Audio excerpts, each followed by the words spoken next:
Kids love talking about poop. Adults often feel uncomfortable with this topic.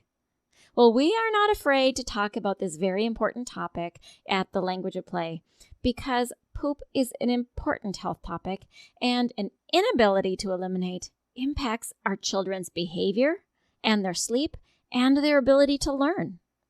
Have you ever wondered what is normal and healthy poop for your child and how often and what you should look for?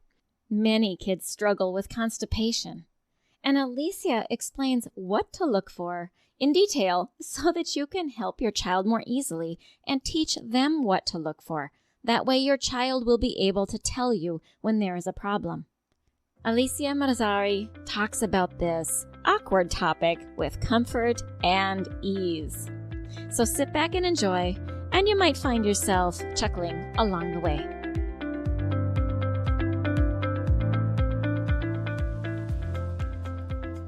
Does your child have a speech-language delay and you really want them to talk? Do difficult behaviors derail home life and you know the frustration is a communication struggle? Does your child see a speech therapist and you wonder, what do they do and how can I help? If these or similar questions are in your mind, this podcast is for you. Hello, my name is Dinalynn Rosenbusch. I am a speech-language pathologist that has worked with children from birth to 21 for 3 decades. And in my classrooms, I see you wanting to connect with the heart of your child, but their speech and language skills create a barrier. So if you have a kiddo that has difficult behaviors, needs to expand their language or learn to say speech sounds, and maybe even receives speech therapy, stay tuned, because in this podcast, you will learn how to use your daily life as a tool to communication practice and how to do that practice. You will become confident knowing you are making the difference you want to make. And you will hear success stories of parents who have navigated these struggles already. We'll do this all while focusing on building deep, meaningful connection and confidence in your kiddo. So grab a cup of coffee along with a notebook and pen. It's time to speak in the way your child's brain understands. And that is the language of play. Can you believe it is already the middle of August? School is going to be starting soon, and many of you are trying to pack in as much fun as you can prior to going back to school. Now, some of you are thinking, I have some questions about my child's development, and I have some questions before they go back to school. Maybe it's because they're going to go back into speech therapy at the school, and you're wondering, maybe they're going back into the special education department, and you wonder about the IEPs. Maybe you're wondering, what else can I do at home before they go back? Or how can I make sure the transition works well? All of these questions and more are questions that you can bring to open office hours, and that is next Tuesday, August 20th, 10 a.m. Central Time, so do your own conversion for time zones. And it is free. It is the last free session that will be going on, as I had done that for this summer. Pop in the show notes below to save your spot, and I look forward to seeing you in that group coaching Zoom call with me. Now let's get into today's episode where we learn from Alicia Mazari. Hello, listeners. Today we have Alicia Mazari Anderson with us, and she has been a university instructor for 25 years and a holistic nutrition coach for 12 years. She has enjoyed seeing families transform their habits and reducing tantrums and food fights. She loves teaching the kids and families to explore new food through play in the Happy Healthy Kids Adventure Program. It's a step-by-step learning program that allows kids and their parents to realize that creating healthy habits completely transforms their home environment and their relationships. So, Alicia, thank you so much for being here today. I am excited for this conversation. Thank you, Dinalynn, for having me. It's been really a true honor to be here. Your group, it's just like with your community, it's really a true honor. You have some topics to talk about that are super, super important. You have made it known that when we have toxins in the environment, we have to reset our environment. Would you begin by talking some things about that? Or maybe we should have you begin by telling a little bit about yourself. I gave you an introduction, but tell us a little bit about yourself first.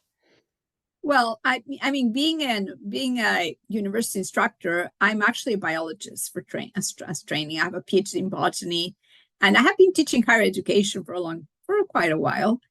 And one of my main things is like, how would I use my biology background in my nutrition practice? And I found something really interesting, Dinalynn. I found out basically that when we understand our environment and we can change our environment, we can actually change our gene expression. What is that? Well, we get into the world of genetics, and genetics was a really black box when I was finishing my PhD years ago. It was it was so exciting to see like the Human Genome Project coming out and what came out of that, and how to understand the DNA has been a huge, huge, huge important step in science. But this is the thing. The thing is when you understand some of your genes, you understand how your body gets rid of toxins. And as we mentioned, like ways in which we get rid of toxins is extremely important. Why? When I was born, just to give you an idea, when I was born in Mexico City. There were 3 million people in one city. Now there's 23 million in one city.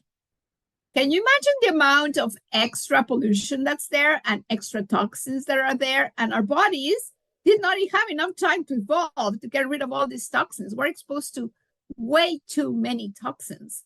But we do need to understand is how our bodies get rid of them, especially the kids, because the kids are younger. Their bodies are not capable of getting rid of all these toxins. So that's what we're going to talk about today, right? Mm-hmm. How does our body get rid of toxins? So when I create the Happy Healthy Kids Adventure Program, I love working with kids. I truly love working with kids just like you. And the thing is the following. When we understand what is our relationship with food and also with the whole environment, that is when tantrums start basically disappearing. And tantrums are not just for kids. Everybody has tantrums. I've seen lots of adults with tantrums, and we need to understand where they're coming from. Basically. Tell me the relationship that you see between food and tantrums, because some tantrums we know come from the I want what I want, and other tantrums are what I differentiate as like meltdown, which is when the child is just spent. They don't have capacity to think, to function. Are you talking about one or the other, or are you thinking from a totally different perspective? It's just basically a meltdown. Okay. Where is this coming from? Yeah. If you have a young child around, I had a 1.5-year-old visiting me this weekend, right? So 1.5-year-olds, it's really easy. Are you hungry? Are you tired? Are you dirty? Usually they will let you know. Oh, I need a diaper because I'm wet, or I'm really tired. I didn't sleep well, or I am hungry. So with my 1.5-year-old, I know he loves avocados. And I had a present for her. I had a whole avocado for her. Imagine this. As soon as, and of course, she came with me because I had an avocado. And as soon as she finished her avocado, her energy went up, but really nicely. The quality of the food we're giving our kids has a lot to do with their energy. If you give a child an avocado that's full of vitamins, of fats, good fats, and fiber, and all of that, you make a child happy. If I had given my 1.5-year-old, I don't know, maybe a simple juice with sugar that contains huge amounts of sugar, 5 minutes later, it would have been a totally different meltdown.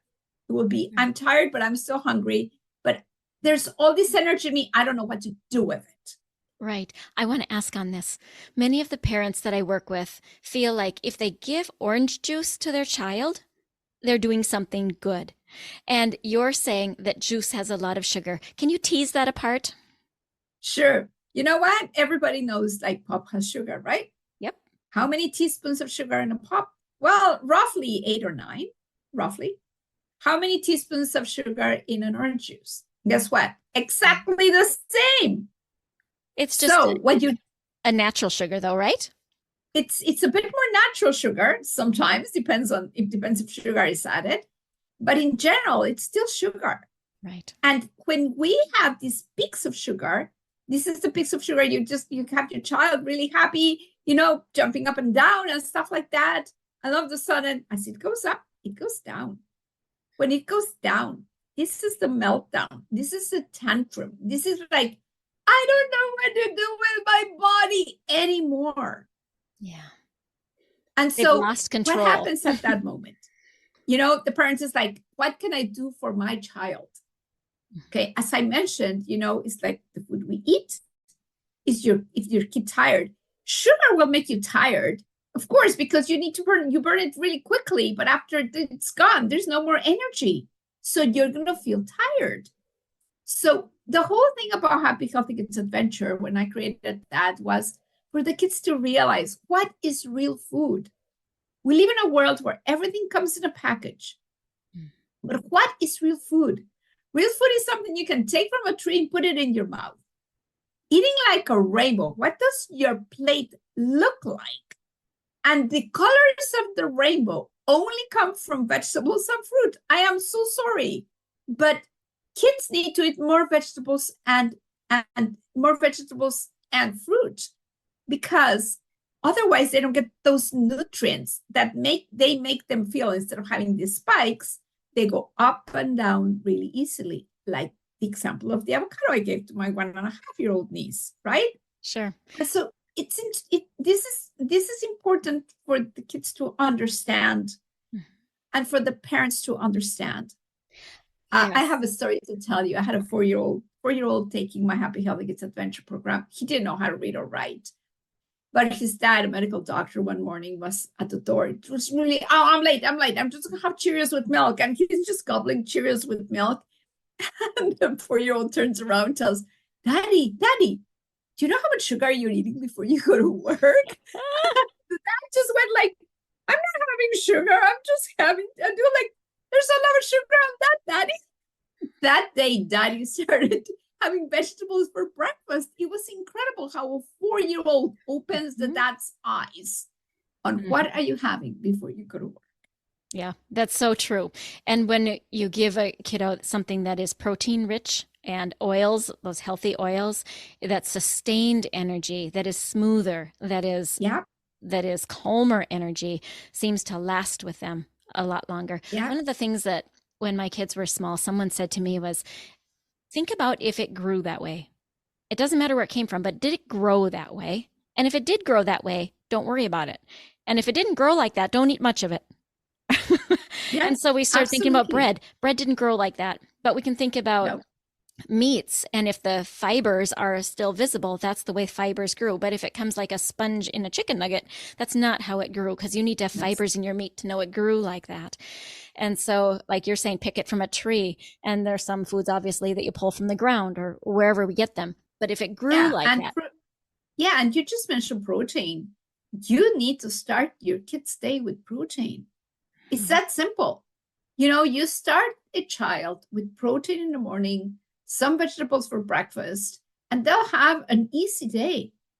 Whereas if you start your kid with, with a cereal packed with artificial color and lots of sugars and milk, the kid is going to have a tantrum at school in less than half an hour.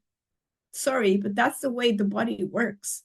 Okay, so we've done a good job talking about what we take into our bodies. And one of the things we really wanted to talk about was how our kids' bodies get rid of toxins. And we've talked about the food. And I know that one of the things you normally talk about is drinking clean water and having good sleep. And those are super important, super important. And Very what does important. Water, before we move on into my favorite topic, is water is extremely important because it cleans toxins out. Good. Sleep, extremely important. And actually, I have to tell you a story. Do you actually know that our bodies produce 2 liters of gas? Our normal flora produces normally 2 liters of gas. That will come out, even if you don't like it, at night. The whole gas will come out through the night. Sleep is a detoxification. Besides being less tired and resting, it's a detoxification time. And you need to sleep up to the point where you don't need. If you wake up without an alarm, like kids do, kids wake up without an alarm in the morning, full of energy, they finish their sleep. If a parent wakes up with an alarm, they did not finish their sleep. So we need to learn from our kids how to sleep properly. Kids need to have structure. They need to go to sleep at the same time, wake up every day at the same time, and they'll be a lot happier, right? So sleep is very important. So how do we get rid of toxins? Through breathing. Every time we breathe out, we're getting rid of CO2 and other toxins. Through sweating. That's why sometimes, teenagers might smell like something you don't want to smell, right? Smell should actually not, did you actually know sweat should not smell? Isn't it when toxins are in the body and coming when out? Toxins are in the body, then you stink. Okay, so that's the one. How else? Peeing, of course. Every time we drink water and then we pee it out, we are getting rid of toxins. And my most favorite is through pooping. Society, we were told to not talk about pooping, but kids love talking about pooping. Yeah. Talk about potty words. Age 4 is like the peak of it is the funniest thing in the world. It's the funniest thing, and we all do it. So why not talk about it? Right. The kids actually named me the queen of poop reading, because when you understand poop, you understand how you're getting rid of toxins. Good. So is it okay if we move on into poop? Absolutely. This is why you are here, because no one else has talked about cleansing our body and letting poop come out. And listeners, it is an important topic, and we are not afraid to embrace it here. So Alicia, tell us about poop and children. Perfect. Okay, well, we all need to poop. If you don't poop, you're constipated. Sadly.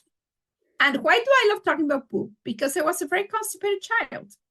I was constipated all the time. It was a struggle for me.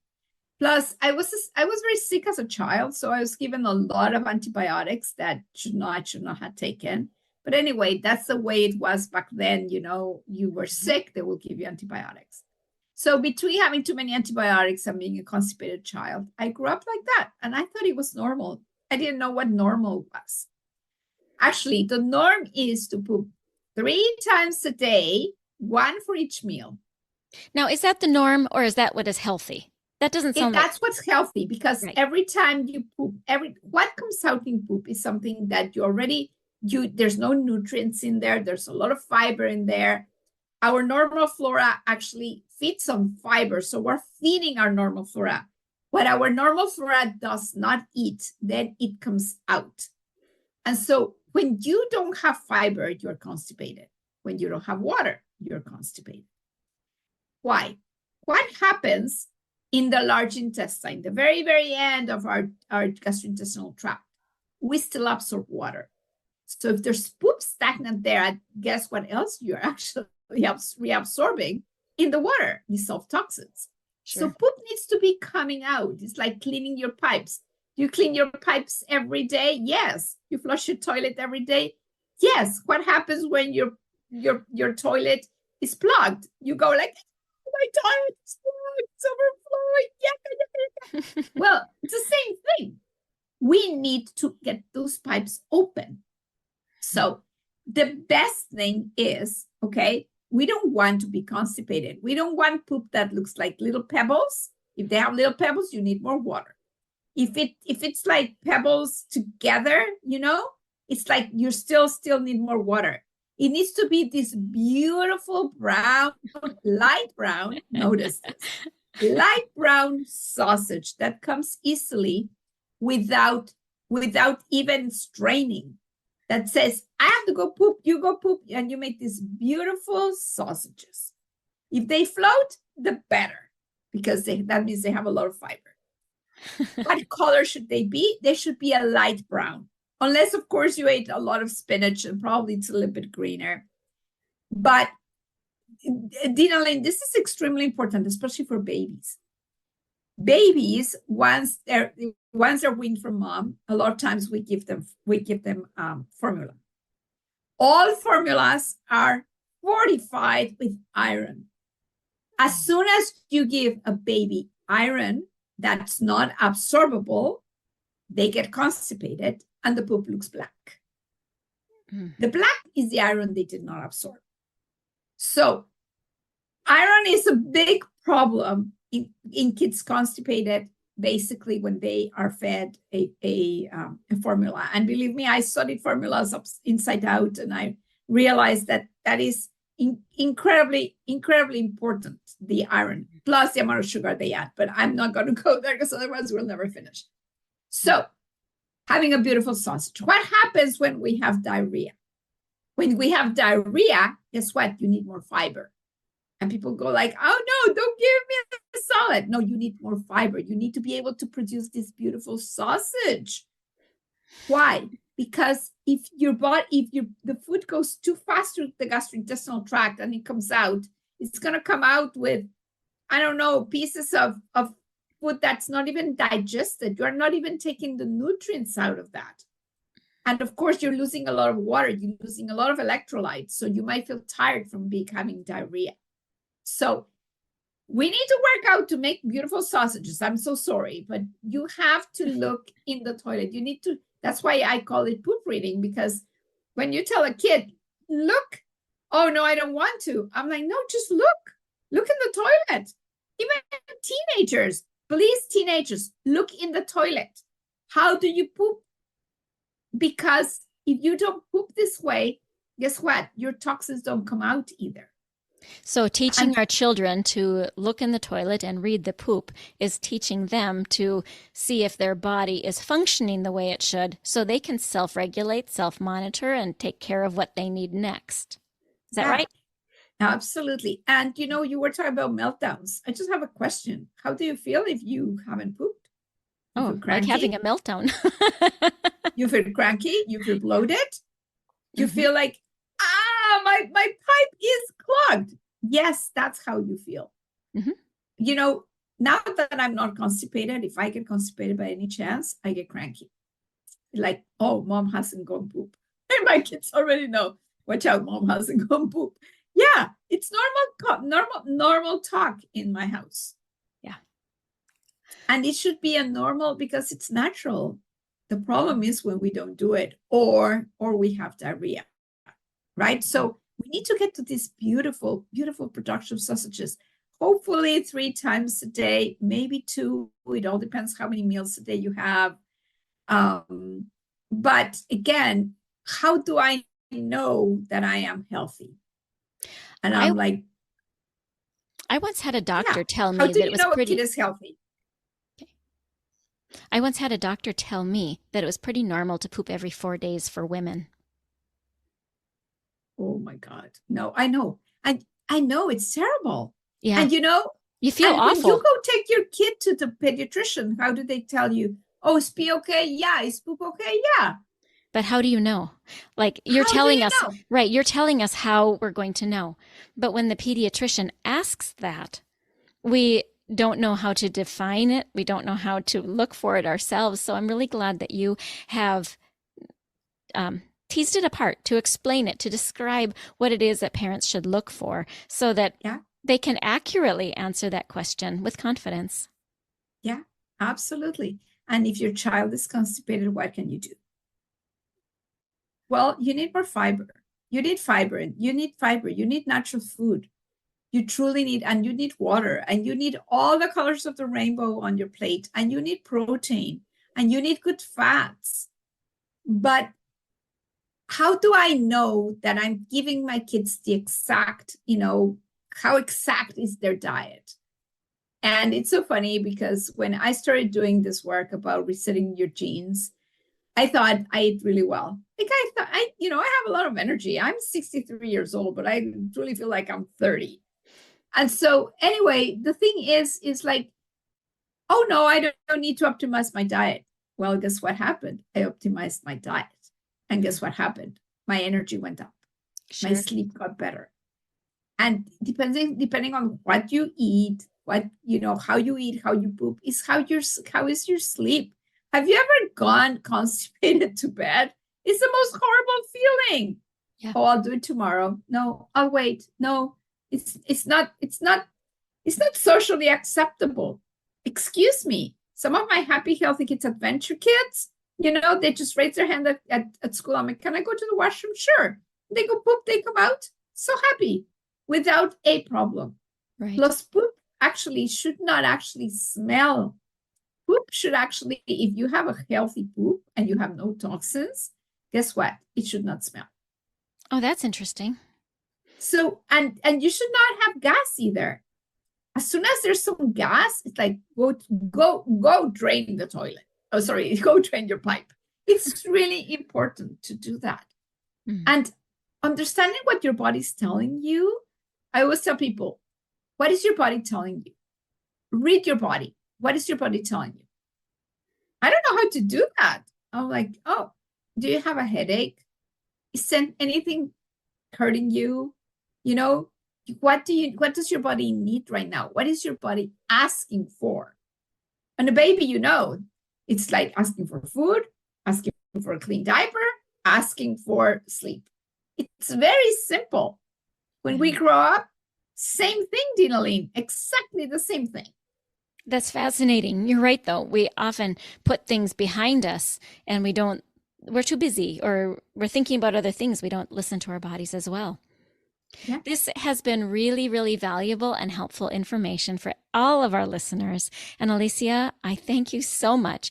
As the end of this episode, what could you leave our listeners with? Okay, number one, listen to your body, please. Teach your kids how to listen to their bodies. Instead of having meltdowns, find out what is the root cause of those meltdowns. Good. Very good. And I think you had a free gift. Yes, I do have a free gift. This free gift is a simple discovering how our choices influence our bodies. It's actually a kid's guide to epigenetics and hyperactivity. It's like, why do I actually even need to know about my DNA? And how can I use that? Epigenetics means the environment. How can I do that to avoid these meltdowns forever? I think I'm going to go get a copy of that PDF. Absolutely. And thank you. And listeners, if you want to hear more from Alicia or want more information from her, you can check in the show notes where I will have the links she has given me. Thank you so much, Alicia, for your wealth of information and pouring into everybody on this topic that is uncomfortable to many and yet so important. So thank you for talking about poop. Thank you, Dinalynn, for having me. You're welcome. Hey parents, I hope you found this episode helpful. If so, would you please take 30 seconds and share it with a friend who also lives or works with children? I would really appreciate it if you would leave a quick review for the show on Apple Podcasts. I read every review, and it lights me up to know that this show is making a difference. Then come join my Facebook community, where you'll meet other parents who are dedicated to helping their children grow too. You'll find the link in the show notes. Thank you for joining me. Now it's time to go. Let's pop our kiddos in the strollers and go look around outdoors and see what we have to talk about.